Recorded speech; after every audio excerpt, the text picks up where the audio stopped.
Hello everyone, welcome to the victory IAS. I am Yonish Ali. तो जैसा आप जानते हैं कि हम लोग 2 इयर्स करंट अफेयर सीरीज़ चला रहे हैं, तो जिसमें हम लोग इकोनॉमिक्स के लास्ट 2 इयर्स में जो भी करंट अफेयर की न्यूज़ रही है उनको एक बार हम देख रहे हैं। तो उसी में हम लोग स्टॉक मार्केट्स से रिलेटेड जो हमारी न्यूज़ है उसी सीरीज़ को हम कंटिन्यू कर रहे हैं। तो आज हमारा जो न्यूज़ आर्टिकल है that is SEBI expand ESG fund strategies. तो Security and Exchange Board of India है, इन्होंने क्या करा है, अपना ब्रॉडन करा है scope of environmental social governance thematic funds को। तो जो आपके इन्वायरमेंट सोशल गवर्नेंस है उसमें जो कंपनीज काम कर रही हैं तो उसी के रिगार्डिंग है। तो आपकी जो एसेट मैनेजमेंट कंपनीज होती हैं can now launch ESG funds under 6 new sustainability strategies enhancing the investors choice and alignment with the goal sustainable finance trend। तो ESG के बारे में देख लेते हैं, ESG फंड्स क्या है। तो ESG आपका है इन्वायरमेंटल सोशल गवर्नेंस, एक फ्रेमवर्क है to evaluate the companies sustainability and ethical practices, कि कोई कंपनी है वो इन्वायरमेंट के लिए सोशल और गवर्नेंस के लिए क्या क्या काम कर रही है। तो इन्वायरमेंट में क्या क्या हमारे क्या डायमेंशंस हैं, जैसे कि carbon footprint, resource usage, waste management. Social का है आपका labour policy, community relation, customer welfare. और गवर्नेंस में आते हैं आपके transparency, board diversity, leadership, accountability. की गाइडलाइंस क्या की गई हैं, मिनिमम इक्विटी एलोकेशन के लिए एटलीस्ट 80% आपकी जो एसेट्स हैं AUM in ESG scheme must be invested in equity instruments aligned with A selected ESG strategy. तो आपके 80% जो आपका रहेगा वो ESG स्ट्रेटेजी के अलाइंड इक्विटी इंस्ट्रूमेंट है, आप वहाँ पर इन्वेस्ट करोगे। दूसरा, लिंक विद BRSR, ये क्या है, business responsibility and sustainability reporting. तो ESG schemes must invest more than और equivalent to 65% of their AUM assets under management in companies with comprehensive BRSR disclosures। This will promote corporate transparency and encourage the firms to disclose their sustainability efforts। फिर आपका BRSR significance क्या है, ये introduce किया गया था सेबी ने as a mandatory reporting format for the top listed entities. अब SEBI has allowed 6 ESG fund strategies including best in class positive screening, that is invest in companies outperforming peers in ESG metrics. तो companies invest कर सकती हैं, अगर कोई company out perform कर रही है अपने पीयर्स को इन ESG मैट्रिक्स तो आप उसमें भी इन्वेस्ट कर सकते हो। सिग्निफिकेंस क्या है इस मूव का, तो ये प्रमोट करेगा आपके रिस्पॉन्सिबल कैपिटलिज्म को एंड सस्टेनेबल इकोनॉमिक ग्रोथ को, क्योंकि जो कंपनीज हैं जब वो ESG फ्रेमवर्क के डायमेंशन में काम करेंगी तो इससे क्या होगा, हमारा इकोनॉमिक ग्रोथ जो होगी वो सस्टेनेबल होगी, क्योंकि आप इन्वायरमेंट के लिए भी काम कर रहे हो, एज वेल एज जो कैपिटलिज्म है वो रिस्पॉन्सिबल होगा। क्योंकि इसमें आपका सोशल फैक्टर भी आपका आ रहा है। उसके साथ साथ ये अट्रैक्ट करेगा आपके ESG कॉन्शियस ग्लोबल इन्वेस्टर्स को टू द इंडियन मार्केट भी। And third significance is it will strengthen India's alignment with the UN sustainable development goals and Paris climate commitment. तो आपके जो SDGs हैं और पेरिस क्लाइमेट कमिटमेंट्स हैं हमारी, क्योंकि इसमें इन्वायरमेंट और social as well as governance वाले फ्रेमवर्क भी आ रहे हैं। फिर ये एनकरेज करेगा इंडियन कॉर्पोरेट्स को to adopt ESG metrics as a strategic business priority.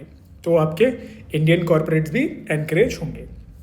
But again इसमें भी आपके कुछ चैलेंजेस होंगे, तो जैसे lack of standardise ESG rating methodology may create inconsistency. फिर ग्रीन वॉशिंग का रिस्क। तो ग्रीन वॉशिंग आपने क्या होता है कि भाई जो कंपनीज है वो दिखा तो रही है कि हम लोग ग्रीन सेक्टर के इन्वायरमेंट के लिए काम कर रहे हैं, लेकिन सिर्फ वो एक आई वॉश की तरह है, बैक एंड वो इन्वायरमेंट को डैमेज ही कर रहे होंगे।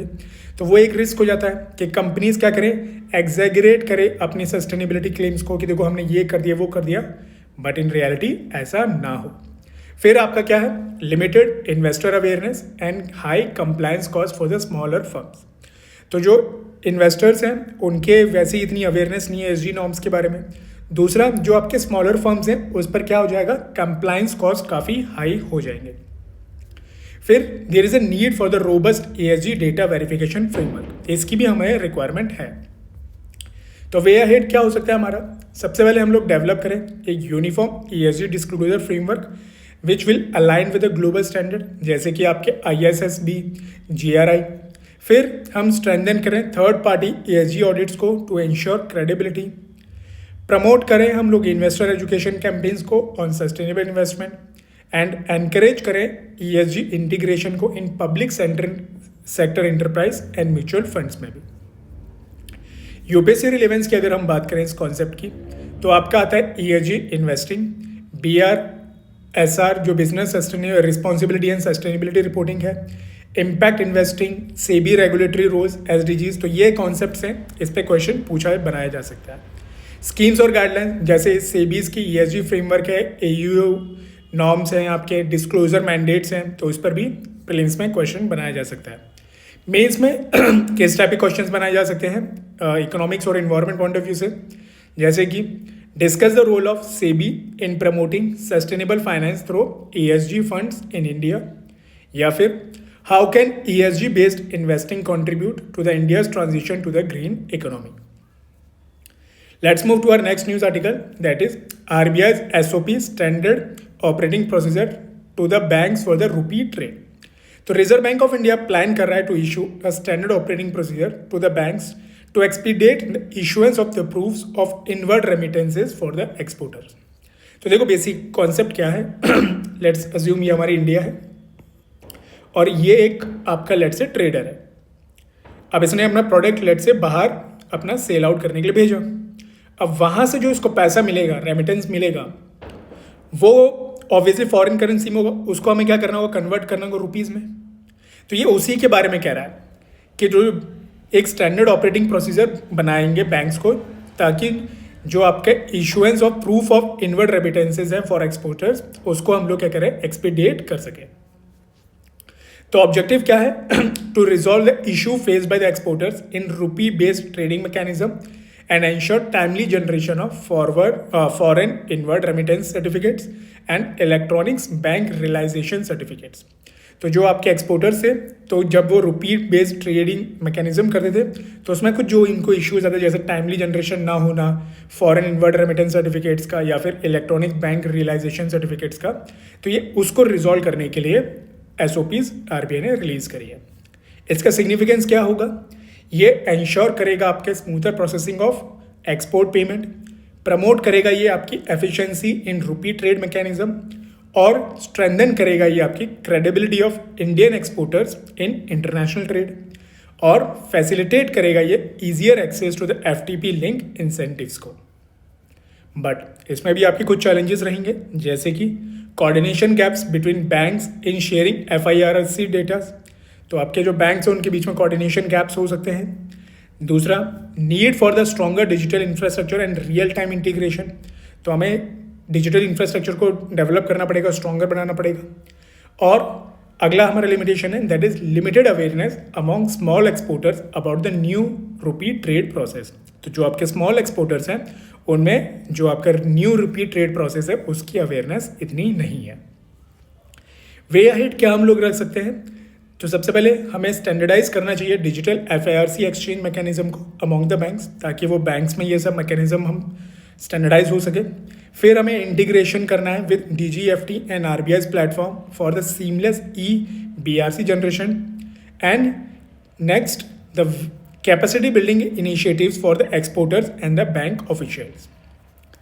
यूपीएससी रिलेवेंस की अगर बात करें इस न्यूज़ आर्टिकल की, तो प्रीलिम्स में आपसे FIRC, BRC, रुपी ट्रेड मैकेनिज्म, RBI's SOP, इस पे कुछ टर्म्स पे क्वेश्चन पूछा जा सकता है, या फिर आपके रिलेटेड एक्ट्स हो गए जैसे कि foreign exchange management act, FEMA आपने सुना होगा, फॉरेन ट्रेड पॉलिसीज, इस पे भी प्रीलिम्स में मल्टी स्टेटमेंट टाइप क्वेश्चन बनाए जा सकते हैं। मेंस में GS पेपर 3 जैसे कि issues relating to the growth of Indian economy, exports, foreign trade facilitation, तो वहाँ पर आप ये एक इशू बता सकते हो कि क्या एक्सपोर्टर्स के पास इश्यूज वो लोग फेस करते हैं। फिर आपके GS पेपर 2 में भी इसका रिलेवेंस है, जैसे कि government policies and intervention in economic sector. Next news है हमारा सोवरेन ग्रीन बॉन्ड्स।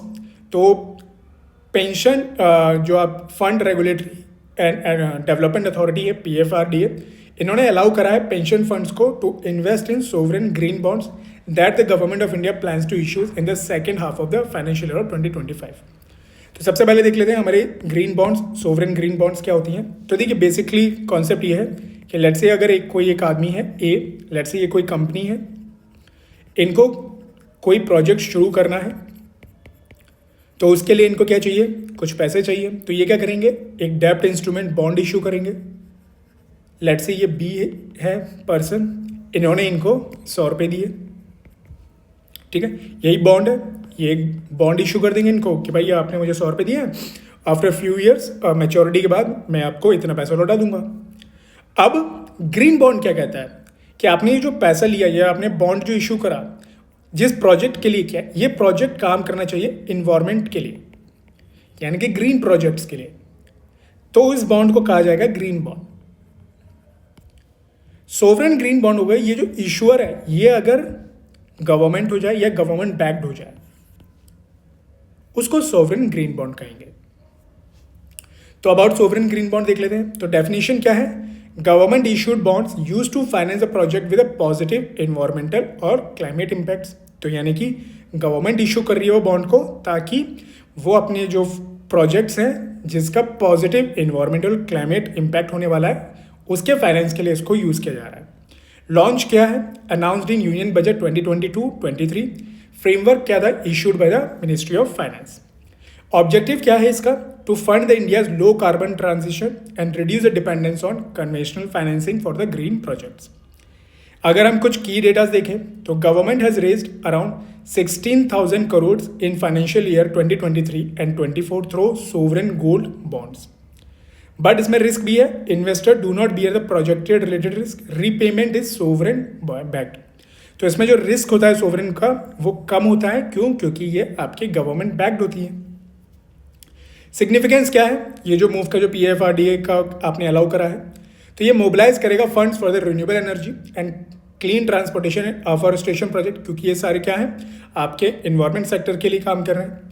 फिर ये एनहेंस करेगा India's credibility in sustainable finance and support the Panchamrit goal under COP26। तो जैसे आपने सुना होगा पेरिस क्लाइमेट्स हमारे कमिटमेंट्स वगैरह हैं, तो वैसे ही गवर्नमेंट ने पंचअमृत गोल्स अपने बनाए हुए हैं क्लाइमेट के लिए, है ना, तो उसको अचीव करने में ये हमारी हेल्प करेगा। फिर ये एनकरेज करेगा डोमेस्टिक इंस्टीट्यूशनल पार्टिसिपेशन, जैसे कि pension fund managers under MPS, तो उनको भी एनकरेज करेगा ये।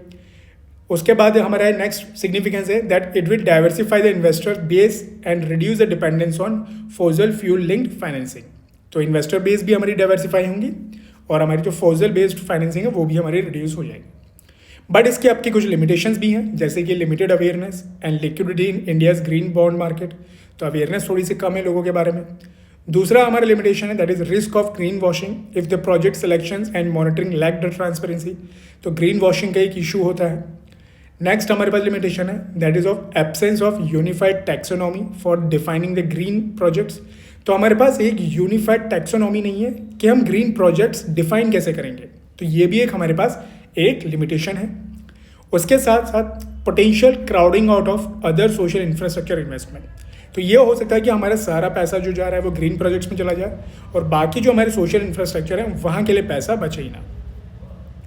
तो वे अहेड क्या रख सकते हैं हम लोग, सबसे पहले हमें स्ट्रेंथन करना है अपनी मॉनिटरिंग को एंड रिपोर्टिंग स्टैंडर्ड्स को अंडर सोवरेन जो आपकी ग्रीन बॉन्ड्स हैं फ्रेमवर्क में। फिर हमें एनकरेज करना है प्राइवेट ग्रीन बॉन्ड्स को issuance to the complement the sovereign effort. तो गवर्नमेंट इशू कर रही है, प्राइवेट्स भी हमारे ग्रीन बॉन्ड्स इशू करें, तो वो भी हमें एनकरेज करना चाहिए। फिर हमें डेवलप करना है Indian green financing taxonomy which will align with a global standard.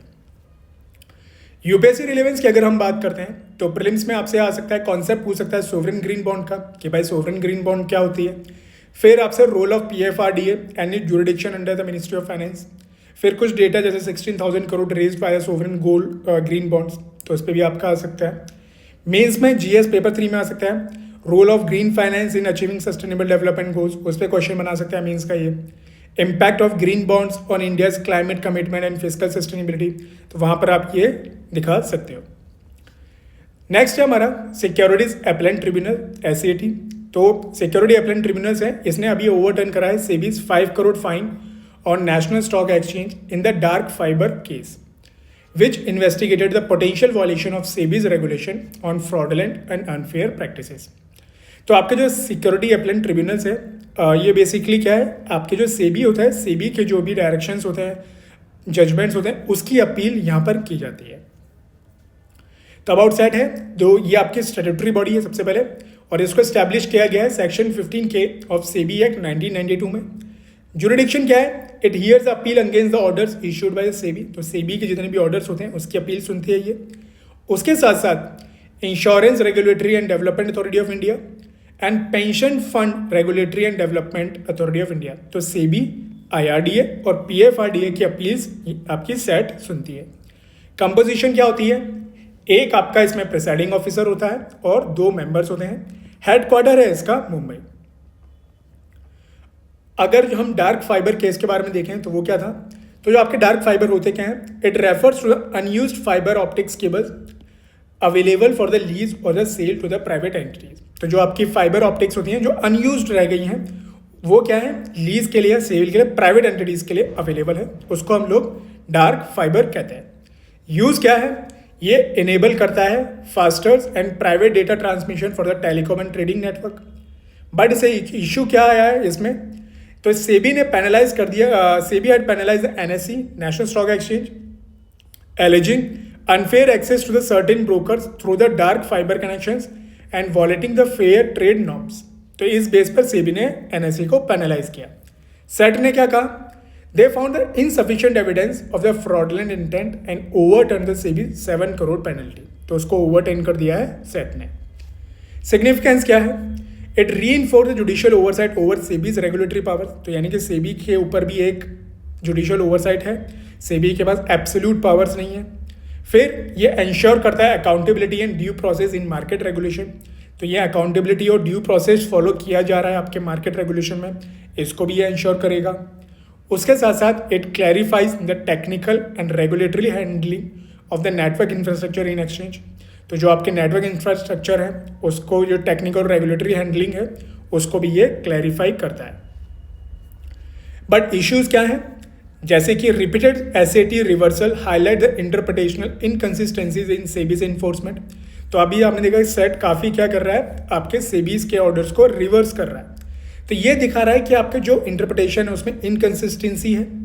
दूसरा, complex technology driven issues like dark fibre cases need clear legal definition. तो ये टाइप के जो टेक्निकल कॉम्प्लेक्स टेक्नोलॉजिकल इश्यूज हैं, इसके लिए हमारे पास क्लियर लीगल डेफिनेशन होना ज़रूरी है, ये अभी नहीं है।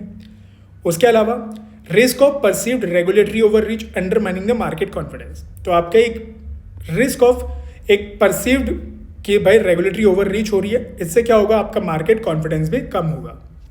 वे अहेड क्या है, सबसे पहले हमें स्ट्रेंथन करना है coordination between SEBI and SAT through clearer rule frameworks के साथ। दूसरा, हमें बिल्ड करना है technical expertise in regulatory bodies to assess the digital and infrastructure based violation. तो इस टाइप के, जैसे डिजिटल डार्क फाइबर केबल वाला जो आपका इशू आया, तो इस टाइप के टेक्निकल्स और डिजिटल आपके जो इश्यूज हैं उसको डील कर पाएंगे लोग। थर्ड, हमें अपडेट करना है सेबी मार्केट इंफ्रास्ट्रक्चर गाइडलाइंस को for the new age trading technologies के लिए।